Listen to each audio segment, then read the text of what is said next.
Black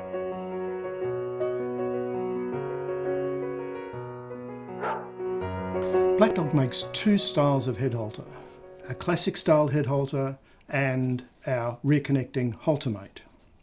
The difference between the two gives you some choice. There are reasons why you would choose one against another. The classic style head halter is really simple to fit. It slides on over the dog's nose and collar strap clips on. Should be a snug fit, and then pull down on the cord and slide the cord lock to around about 1 centimetre below the dog's neck. That's fitted, nice and simple. But the weight of the snap hook on the lead when it hangs underneath the dog's jaw always puts pressure across the bridge of the dog's nose. So it takes longer for a dog to acclimatise to the feel of this head halter because it needs to ignore this pressure but pay attention to this pressure. For that reason, you would introduce the head halter more slowly.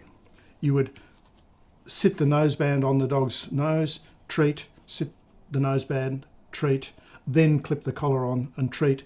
And it's perhaps best to do that over a day or two to get the dog used to having treats for wearing the head halter. There are issues with a front connecting halter that connects underneath the dog's jaw. The main issue is that if people pull on the lead directly backwards, there's no problem. But if you pull up, it will sometimes twist the head halter around slightly, and sometimes that can make the head halter ride up into the dog's eyes.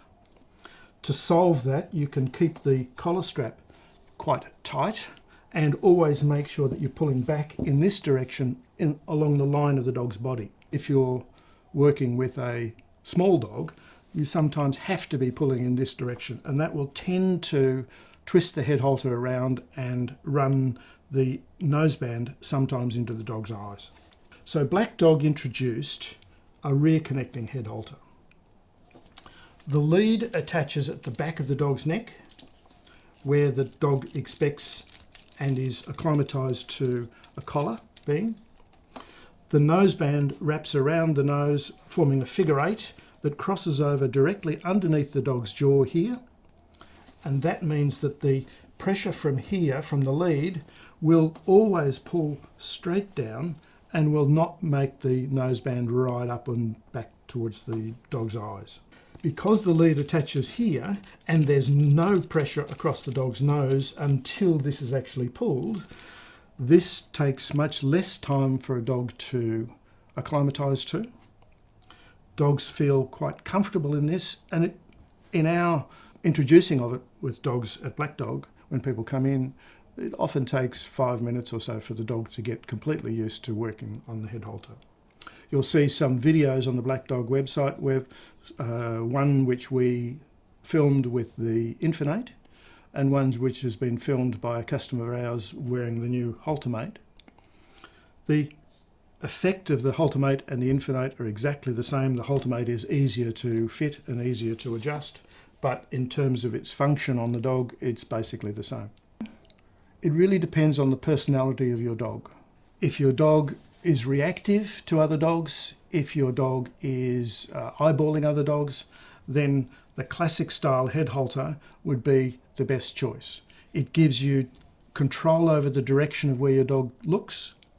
It is simple to fit.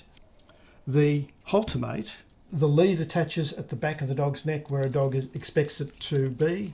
The noseband fits here and will not ride up into the eyes. It will always cross over directly underneath the dog's jaw. So this is a good general purpose head halter, but it won't allow you to redirect where the dog's head because you're working from the back of the dog's neck. Your choice is really to do with the personality of your dog and how you see your training.